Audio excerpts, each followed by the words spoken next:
반갑습니다. 축복합니다. 사랑합니다. 네, 추석 잘 보내셨나요?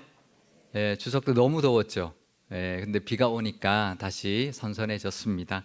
아무리 세상이 발버둥 쳐도 하나님의 섭리는 거스를 수 없는 것 같습니다. 좀 더디 오는 것 같고 왜 안 와 그래도 가을은 반드시 올 것입니다. 네, 그처럼 은혜의 바람도 반드시 불어올 것이고 또 은혜의 또 결실도 하나님께서 부어주실 줄 믿습니다. 그 신실하신 하나님께 감사하며 예배하는 이 시간 되시기를 바랍니다. 오늘은 십계명에 대하여 은혜를 나눠보려고 하는데요.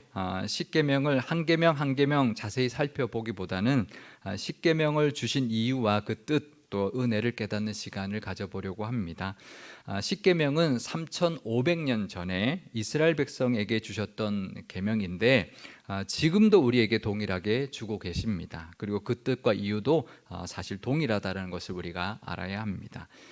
오늘 이 십계명을 주신 은혜를 깨닫고 누리는 시간 되시기를 바랍니다. 십계명은 안 믿는 사람도 다 압니다. 그죠? 계명에 뭐 어떤 게 들어있는지도 제법 많이 알고 있고요. 십계명이라는 말은 세상에서도 아주 많이 사용하고 있습니다. 제가 찾아보니까 뭐 이런저런 십계명들이 많이 이제 있던데요. 몇 가지만 소개해 드리겠습니다. 인터넷 십계명이라는 게 있더라고요. 내 이웃을 존중하라, 거짓 정보를 퍼뜨리지 말라, 내 타자 속도를 과신하지 말라, 악성 댓글을 달지 말라, 불법 콘텐츠를 올리지 말라, 비밀번호를 안전하게 관리하라, 스팸 메일을 보내지 말라, 내 데이터와 개인정보를 지키라, 논쟁을 불필요하게 확장하지 말라, 다양한 의견을 존중하라. 뭐 이렇게 십계명, 인터넷을 이용하는 십계명을 만들어서 하는데요. 보면 뭐 굳이 10개 안 만들어도 되는데 꼭 10개를 맞추죠. 왜냐하면 십계명이라는 이름을 달려고 그런 거죠. 뭐 그거 외에도 뭐 부부 십계명도 있고 남편 십계명, 아내 십계명, 모두의 십계명 그런 것도 있더라고요. 모두의 십계명은 뭐냐면 종교를 초월해서 누구나 명심하고 지켜야 하는 그런 것들을 이제 10개를 정해 놓은 것이 모두의 십계명인데요. 거기에 보면 내 자신을 사랑하고 돌봐라, 내 이웃을 존중해라, 내 지구를 보호해라, 뭐 이런 것들이 들어 있습니다. 굉장히 성경에 나오는 것과 굉장히 닮아 있죠. 그래서 우리가 십계명 우리 건데 왜 쓰냐 뭐 그럴 수도 있는데 차라리 그런 게 더 좋습니다. 왜냐하면 이런 것들을 통해 일단 십계명을 통해서 하나님이라는 것을 하나님의 어떤 주신 십계명이라는 걸 알게 되고요. 또 이런 것들이 또 성경에 있는 것과 닮아 있다라는 것을 우리가 또 전할 수 있는 거죠. 우리가 이런 모두의 십계명, 누구나 종교를 초월해서 누구나 우리가 지켜야 될 것 같은 그런 십계명을 이제 이야기하면서 다 성경에 있는 거다. 지구를 보호하는 것 우리에게 하나님 맡겨주신 것이기 때문에 동물과 식물과 모든 피조 세계를 잘 다스리라 하나님 하신 거다. 이렇게 이야기하면서 성경을 전할 수도 있고 복음을 전할 수 있는 기회도 될 수 있는 것이죠.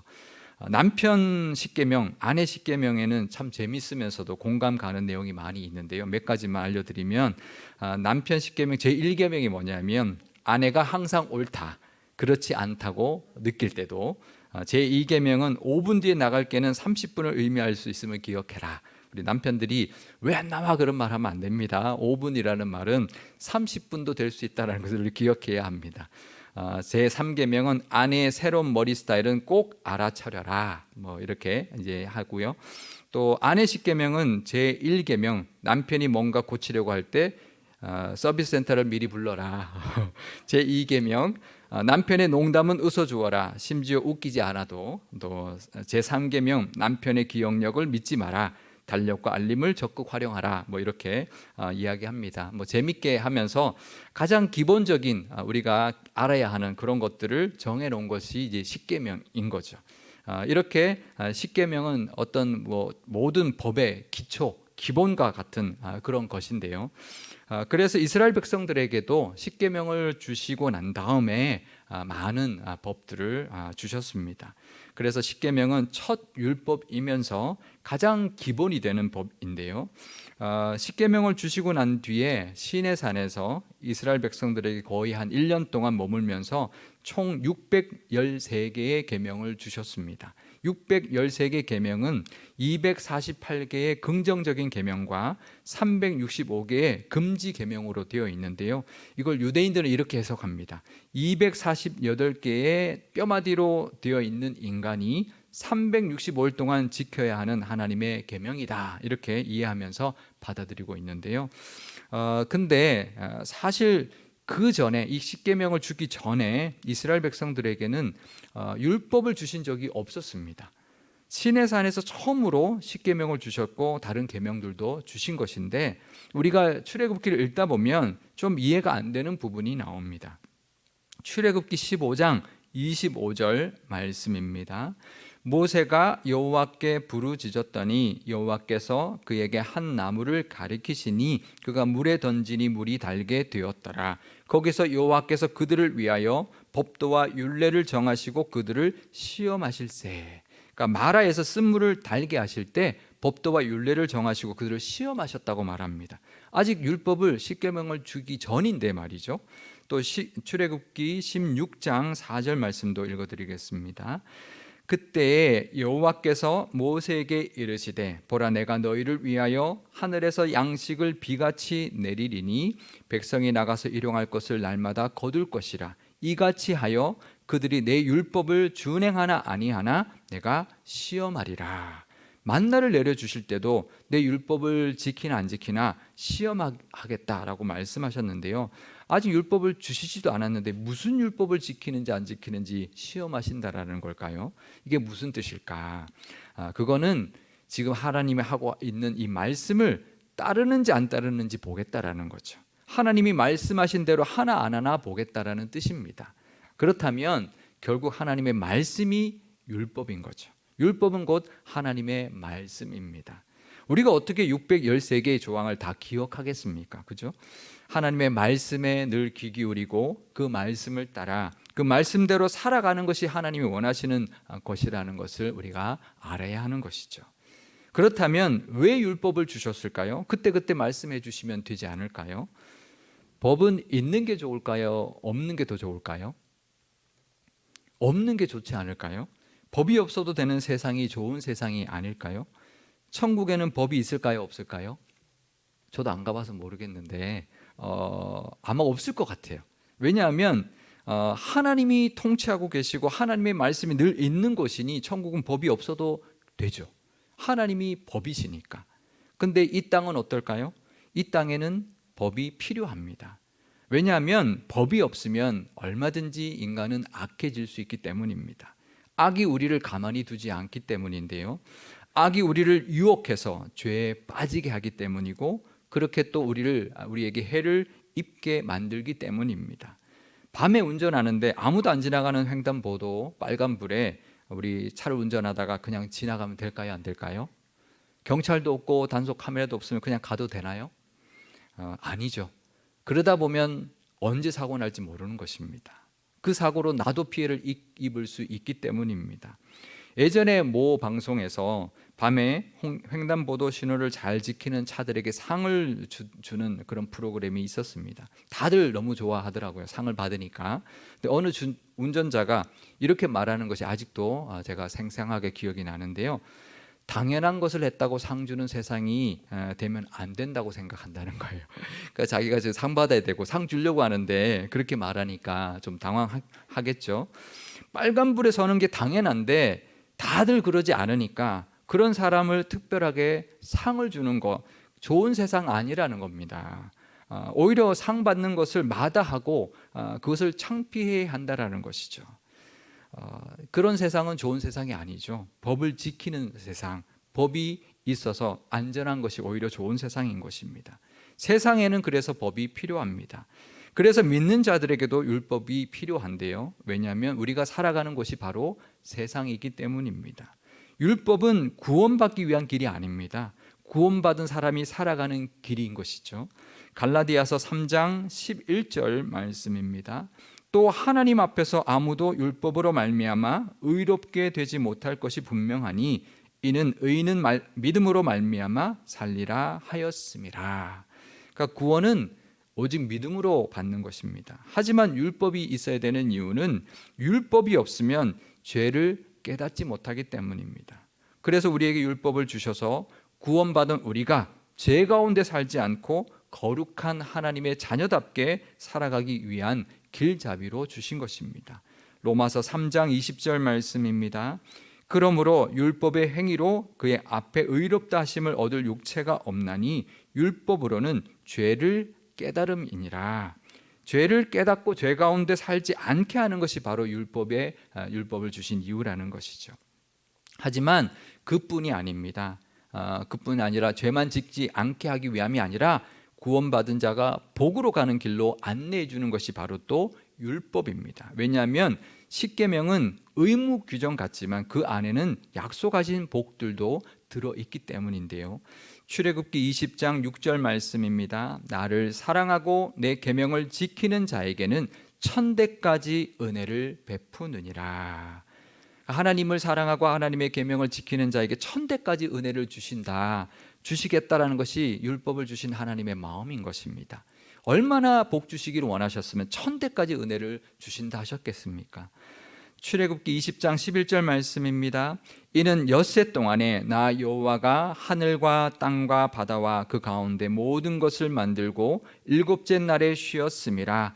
그러므로 나 여호와가 안식일을 복되게 하여 그 날을 거룩하게 하였느니라. 아멘. 안식일을 지키라고 한 것도요, 안식일에 그냥 안식일을 무조건 지켜라 그게 아닙니다. 안식일에 사람과 모든 가축이 쉼을 얻고 하나님의 그 안식일에 참여하고 그 안식의 복을 누리게 하시려고 하신 것입니다. 만약에 안식일이 없었다면 어떻게 됐을까요? 사람들은 쉬지 않고 일했을 겁니다. 그러면 훨씬 빨리 또 생을 마감하게 되어야 했을 겁니다.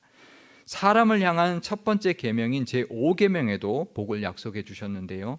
출애굽기 20장 12절 말씀입니다. 내 부모를 공경하라. 그리하면 내 하나님 여호와가 내게 준 땅에서 내 생명이 길리라. 아멘.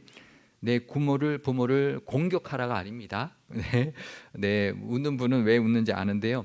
지난번에 한지훈 목사님 오셔서 오후 예배 때 말씀 전할 때 예전 우리 교회에서 윤현부 전도사 있을 때 성경 퀴즈 시간에 제5계명이 뭔지 아는 사람 그랬대. 어느 친구가 부모를 공격하라 공격하라 그랬다는 거죠. 네, 그런 일화를 이제 말씀해 주셨는데 부모를 공격하면 안 되죠. 부모를 공경해라. 근데 그냥 공경해라만 하지 않았다라는 겁니다. 그러면 내가 이 땅에서 장수의 복을 누리게 할 것이다라고 복을 약속해 주셨습니다. 이렇게 하나님은 십계명을 통해서 우리가 바른 길로 가도록 그렇게 인도해 주셨을 뿐만 아니라 복의 길로도 인도해 주고 계신다라는 것을 알아야 합니다. 십계명 다 아시죠? 우리 한 목소리로 한번 십계명 읽어보도록 하겠습니다. 시작. 나 외에 다른 신을 두지 말라. 우상을 만들지 말라. 하나님의 이름을 망령되게 부르지 말라. 안식일을 지키라. 부모를 공경하라. 살인하지 말라. 간음하지 말라. 도적질하지 말라. 거짓 증언하지 말라. 이웃의 집을 탐내지 말라. 아멘. 네, 이게 십계명인데요. 이건 우리 개신교의 십계명입니다. 유대교와 가톨릭은 좀 다릅니다. 어떻게 다르냐면요. 유대교에서는 제1계명과 제2계명을 한 계명으로 봅니다. 그러니까 나 외에 다른 신을 두지 말라와 우상을 만들지 말라는 같은 계명이라고 보는 거죠. 그러면 한 계명이 부족하잖아요. 그래서 그 앞절 출애굽기 20장 2절에 나오는 나는 너희 하나님 여호와다, 이것을 제1계명으로 보고 있는데요. 가톨릭에서는요 1계명, 2계명을 유대교처럼 같은 계명으로 한 계명으로 보고요. 부족한 것을 제10계명을 나눠서 제9계명과 제10계명으로 보고 있습니다. 그러니까 이웃집을 탐내지 말라는 것과 이웃의 아내와 소유를 탐내지 말라는 것을 다르게 본다라는 거죠. 다른 계명으로 본다는 거죠. 어떤가요? 어느 쪽이 더 맞을 것 같나요?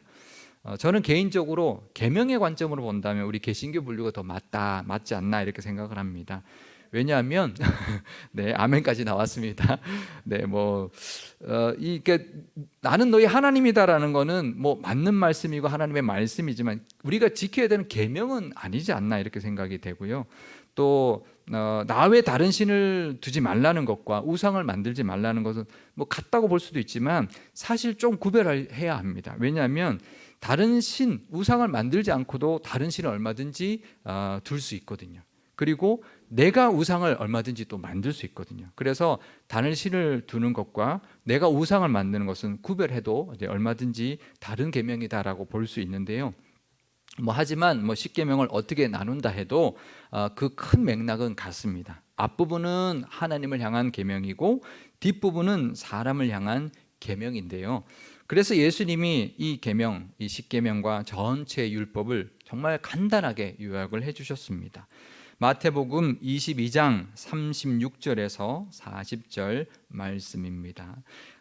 선생님, 율법 중에서 어느 계명이 크니까? 예수께서 이르시되 내 마음을 다하고 목숨을 다하고 뜻을 다하여 주 너의 하나님을 사랑하라 하셨으니 이것이 크고 첫째 되는 계명이요 둘째도 그와 같으니 내 이웃을 내 자신같이 사랑하라 하셨으니 이 두 계명이 온 율법과 선지자의 강령이니라. 아멘.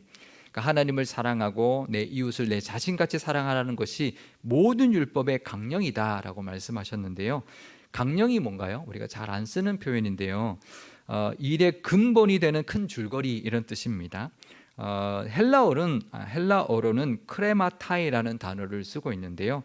오히려 더 쉽습니다. 요약하다 이런 뜻입니다. 그러니까 이게 율법의 요약이다. 율법의 기본 원칙과 기본 정신이다 이런 뜻인 거죠. 얼마나 감사한가요? 십계명도 기니까 짧게 예수님이 만들어 주신 것이죠. 하나님만을 섬기고 하나님만을 사랑하고 그 사랑을 이웃과 나누며 사는 것, 그것이 율법의 핵심이고 하나님이 원하시는 율법의 뜻이라는 것입니다. 근데 이 십계명을 이스라엘 백성들에게 주시기 전에 하셨던 말씀도 우리가 알아야 하는데요. 출애굽기 19장 4절에서 6절 말씀입니다. 내가 애굽 사람에게 어떻게 행하였음과 내가 어떻게 독수리 날개로 너희를 업어 내게로 인도하였음을 너희가 보았느니라. 세계가 다 내게 속하였나니 너희가 내 말을 잘 듣고 내 언약을 지키면 너희는 모든 민족 중에서 내 소유가 되겠고 너희가 내게 대하여 제사장 나라가 되며 거룩한 백성이 되리라. 너는 이 말을 이스라엘 자손에게 전할지니라. 아멘. 하나님이 이스라엘 계명을 주는 이 이스라엘 백성들에게 내가 너희를 어떻게 인도했는지 마치 독수리가 날개로 그 새끼를 업는 것처럼 인도해 주셨고 또 하나님의 말씀과 언약을 잘 지키면 모든 민족 중에서 내 소유가 될 것이다 이렇게 말씀하셨다라는 겁니다. 이 말은 율법을 잘 지키고 하나님의 말씀을 잘 따라 살면 너는 내 것이 될 거다 이런 말씀인데요. 우리가 이 말을 잘못하면 오해할 수 있습니다. 그러니까 이 말을 너는 내 거니까 내 말 잘 들어, 내 말대로 해 이런 뜻이 아닙니다. 그렇게 하나님은 독단적이시고 강압적인 분이 아니기 때문인데요. 왜냐하면 이 소유, 너는 내 거, 이게 이제 번역을 잘못하고 이해를 잘못하면 그렇게 되는데 그 원뜻은 히브리의 단어 세굴라라는 단어인데요. 이건 그냥 단순히 넌 내 거야 이런 뜻이 아닙니다. 너는 내 보배다, 보물이다. 아주 특별한 소유다. 내가 소중하게 간직하는 내 소유다. 이런 뜻입니다. 그러니까 가장 소중하게 여기는 그런 보물 이런 뜻인 거죠. 그래서 킹 제임스 버전에서는 특별한 보물이라고 번역을 했습니다. 그러니까 그냥 단순히 넌 내 거야가 아닌 거죠. 독수리가 정말 새끼를 날개로 업어서 인도하는 것처럼 아주 특별하게 여기고 대하는 보배 같은 존재다라는 뜻입니다. 그러니 이제는 이 하나님의 말씀을 따라서 특별하게 택한 제사장의 나라가 되어야 하고 아주 거룩한 백성이 되어야 한다. 그것이 율법을 주신 하나님의 마음이라는 것입니다. 그래서 십계명을 주신 것은요, 우리를 보배 삼아 주신 그 하나님께 늘 감사하면서 또 죄 가운데 살지 않고 거룩하고 또 복되게 살라고 주신 것이라는 것을 우리가 알아야 합니다. 우리도 보배 같은 특별한 하나님의 자녀 삼아 주셨습니다. 우리가 그래도 힘들고 어려울 때가 있죠. 광야를 지나는 것 같을 때가 있고 앞에 홍해가 가로막혀 있을 때 같을 때도 있습니다. 물이 없어 목마르고 먹을 것이 없어 줄일 때도 있습니다. 하지만 그런 우리를 하나님은 절대로 외면하지 않으십니다. 그냥 지켜만 보시지 않습니다. 마치 어미 독수리가 새끼를 업는 것처럼 우리도 업어주시고 지켜주실 것입니다. 또 바른 길로 인도해 주실 것입니다. 우리도 그런 하나님을 기뻐하고 감사하며 영광 돌리는 예배자의 모습으로 살아야 할 것입니다. 또 죄가 만연한 이 세상에서 구별되게 살아가는 거룩한 백성, 거룩한 하나님의 자녀가 다 되어야 할 것입니다. 세상 풍조를 따라가지 않고 무엇이 옳은지도 모르고 죄와 사망으로 달려가는 이 세상에 휩쓸려 살지 않아야 할 것입니다. 그러기 위해서는 오직 하나님의 말씀을 기준으로 삼고 그 말씀을 생명같이 여기며 광야 같은 이 험한 세상에서 구별되게 살아야 하는 것입니다. 요즘 세상은요, 기준이 없습니다. 뭐가 옳은지 뭐가 그른지 없습니다. 다 옳다 말합니다. 하지만 그런 게 결코 좋은 세상이 아닙니다. 하나님의 말씀이 기준인 것입니다. 사람의 생각이 절대 기준이 될 수 없습니다. 하나님의 생각이 기준이고 진리인 것입니다. 그 마음으로 하나님께서 말씀도 주시고 이 십계명도 주신 것을 기억하면서 하나님만을 사랑하고 사람에게 그 사랑을 전하고 나누며 살아가시는 복되고 지혜로운 하나님의 보배들 다 되시기를 바랍니다.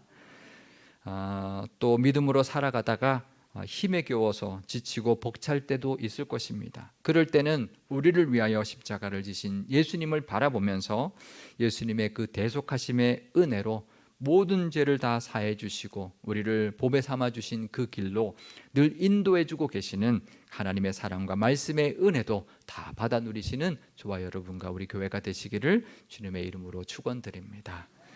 기도하시겠습니다. 우리도 세상에서 복되고 구별되게 살아가기를 원하시는 하나님 아버지, 우리에게 십계명을 주시는 것은 너무나 사랑하셔서 복을 누리며 살게 하려는 것인 줄 믿습니다. 세상의 그 어떤 유혹에도 넘어가지 않고 죄 가운데 빠져 불행하지 않도록 삶의 기준을 정해 주셨고 행복하게 사는 법을 알려주셨습니다. 구원받기 위한 조건도 아니요, 구원받았으니 의무적으로 지켜야 하는 굴레도 아니요, 가장 복되게 살아가는 길임을 우리가 깨닫게 하여 주옵소서. 또 그 법을 예수님께서 너무나 간결하게 정말 몰라서 못하지 않도록 명확하게 알려주셨으니 너무나 감사드립니다. 하나님을 사랑하고 이웃을 사랑하며 그 복을 누리기를 바라시는 그 하나님의 마음을 깨닫게 하시고 그 믿음에 함께 하시며 독수리가 없는 것 같이 지키시고 보호하시는 은혜도 늘 감사하게 하옵소서. 우리를 보배로운 자녀 삼아 주셨으니 또 그 길을 예수님께서 십자가의 순종으로 열어주셨으니 늘 감사하며 기뻐하는 예배자 되게 하시고 세상 풍조에 끌려다니지 않는 구별된 거룩한 하나님의 자녀의 모습으로 살게 하옵소서. 우리 교회도 70년 동안 함께 하시며 인도해 주셨으니 감사드립니다. 앞으로 늘 하나님의 말씀의 은혜가 넘치게 하시고 그 말씀에 순종함으로 천대까지 은혜와 복을 누리는 교회가 되게 하옵소서. 우리 구주 예수님의 이름으로 기도드리옵나이다. 아멘.